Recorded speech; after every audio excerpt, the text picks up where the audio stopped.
Everyone is celebrating the rescue, and they should. It was remarkable. But I want to ask you a different question. Why was the rescue necessary in the first place? Because that question, that single question, unlocks everything you need to understand about where this war actually stands right now. The US military rescued both crew members of a downed F-15E Strike Eagle from deep inside Iranian territory. Trump called it one of the most daring rescue operations in American history.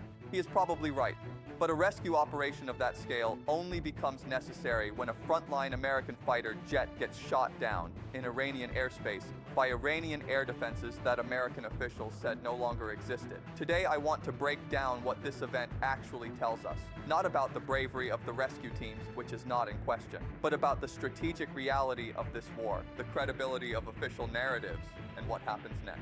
These are the three questions that matter. Let's work through them properly. Let's start with the most important analytical point because it is being buried under the rescue narrative. This week, Trump said, and I want to quote this precisely because precision matters here, they have no anti-aircraft equipment. Their radar is 100% annihilated. Within days of that statement, Iran shot down an F-15E Strike Eagle, hit an A-10 Thunderbolt, struck 2 U.S. Black Hawk helicopters, all on the same day, all in Iranian airspace. Now I want you to think carefully about what those two facts, side by side, actually mean analytically. There are only three possible explanations. Either the intelligence assessments being given to the president are wrong, or the president is receiving accurate assessments but communicating something different publicly, or Iran has air defense capability that is genuinely distributed, concealed, and resilient enough to survive weeks of the most intense U.S. bombing campaign since the Iraq War. The third explanation is the most important one,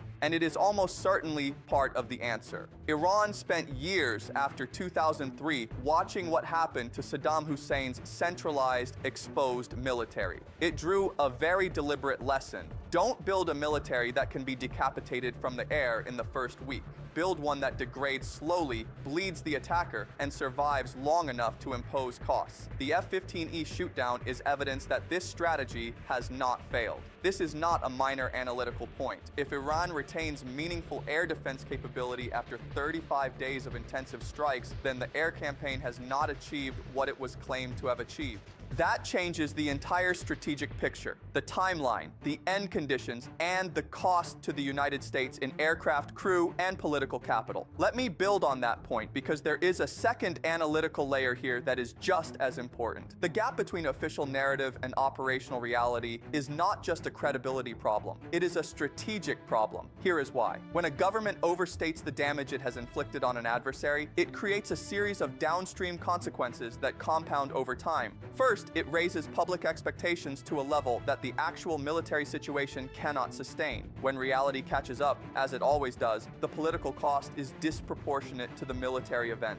A single downed F-15E in a war where the US has launched thousands of strikes is operationally manageable. But politically, because of the narrative that had been built, it lands like a catastrophe. Second, overstating adversary degradation shapes your own decision-making in ways that increase risk.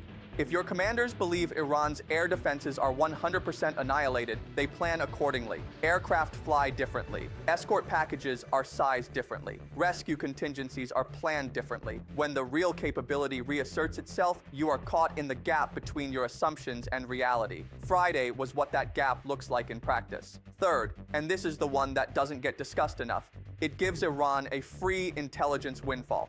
Every time an official overstates what has been destroyed, Iran's military planners learn something about what the US thinks has been neutralized. If the US says radar 100% annihilated and the radar systems that brought down the F-15E were not part of that claim, Iran now knows those systems are either unknown to US intelligence or considered non-threatening. That is valuable information to an adversary. None of this is an argument that the US military is performing poorly. It is an argument that the gap between what is being said publicly and what is operationally true is not a communications problem. It is a strategic liability. Now let's look at the rescue operation itself, not as a heroic story, but analytically, because the details of how it was conducted reveal something important about US intelligence posture inside Iran. The CIA launched a deliberate deception campaign campaign inside Iranian networks before the rescue mission began, spreading disinformation that the colonel had already been found and was being exfiltrated. Simultaneously, the CIA used what officials described as unique capabilities to locate the colonel precisely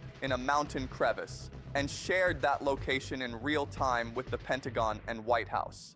Think about what that requires. To run a disinformation operation inside Iranian networks effectively, you need penetration of those networks deep enough that the false information is believed and acted upon. To track a single individual through satellite and signals intelligence in real time in mountainous terrain to the precision of a rock crevice that requires persistent, high-fidelity collection capability that has survived whatever Iran has done to its communications and surveillance infrastructure during this war. That is a significant intelligence capability. And it raises a question worth sitting with. If US intelligence can track a single injured colonel through Iranian mountain terrain in real time, what else can it track? The existence of this capability, confirmed now in public reporting, tells both allies and adversaries something about the depth of US collection inside Iran. That's a double-edged revelation. It reassures allies. But it also tells Iran exactly what kind of intelligence they are operating against.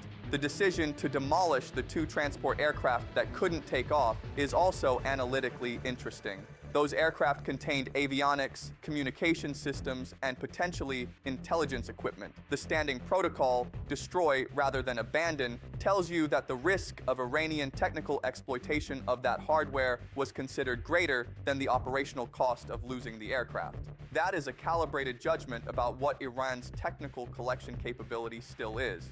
In other words, even after 35 days of strikes, the US military is not treating Iran as a technically unsophisticated adversary. Now let's talk about the political dimension because it is inseparable from the strategic one in this conflict. Trump has built his public narrative of this war around decisive, overwhelming American power. The language has been consistent. Iran is being decimated. Their capabilities are annihilated. US dominance of Iranian airspace is total. That narrative served a purpose. It deterred escalation by other regional actors. It maintained domestic political support. It pressured Iran psychologically. Narratives of dominance in war are not simply propaganda. They are strategic tools. I am not dismissing the logic, but the F-15E shootdown created a problem that narrative cannot absorb cleanly. The rescue, real, remarkable, genuinely impressive, became the frame through which the shootdown was processed publicly.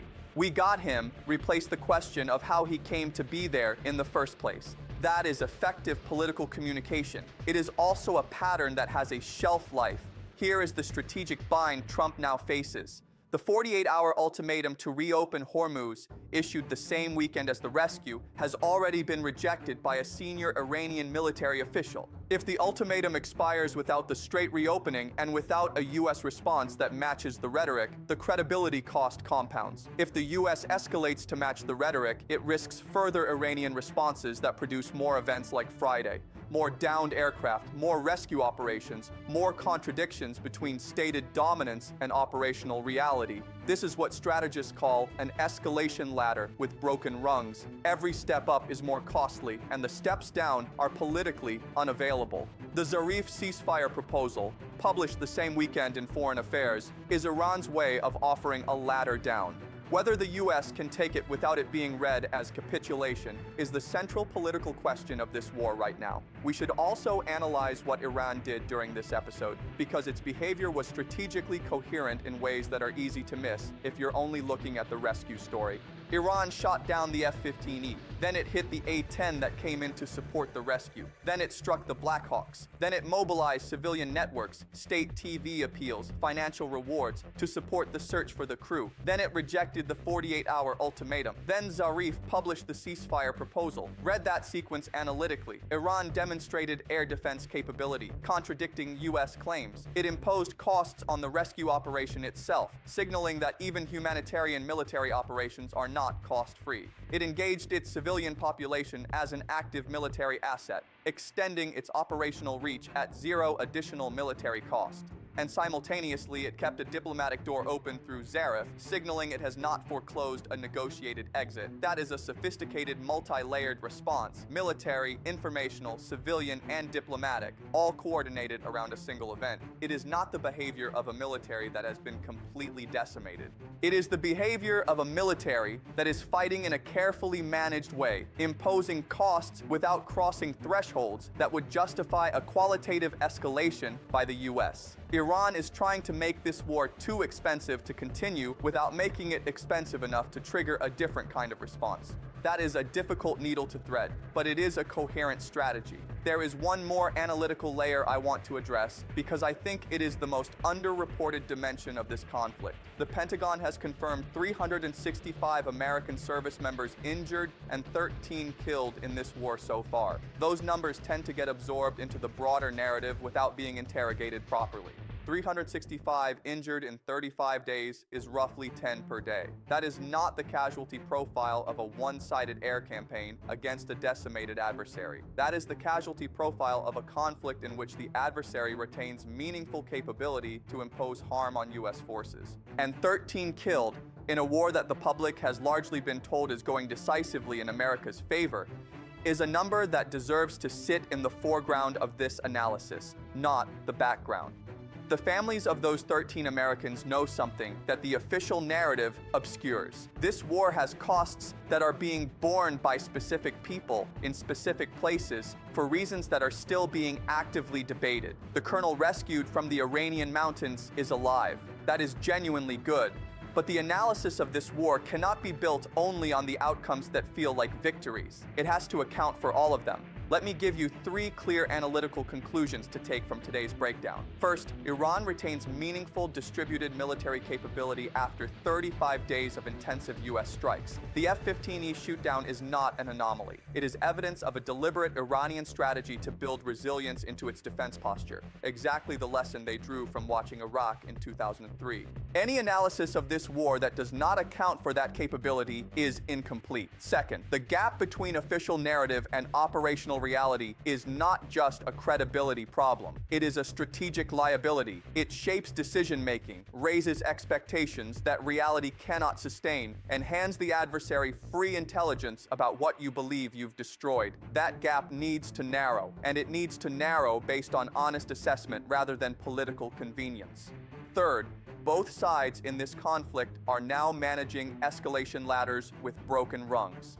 Iran cannot back down from Hormuz without something concrete in return. The US cannot accept Iran's terms without it reading as capitulation domestically. The Zarif proposal is the first serious indication that Iran sees a negotiated exit as preferable to the alternative. Whether both sides can construct a framework that gets them off the ladder without either one publicly losing is the central question of the next phase of this war. That is the analysis. That is the real story behind the rescue. If this gave you a framework for thinking about this conflict more clearly, share it. The next breakdown covers Iran's remaining air defense architecture, what survived, what didn't, and what that means for the air campaign going forward. It's linked below.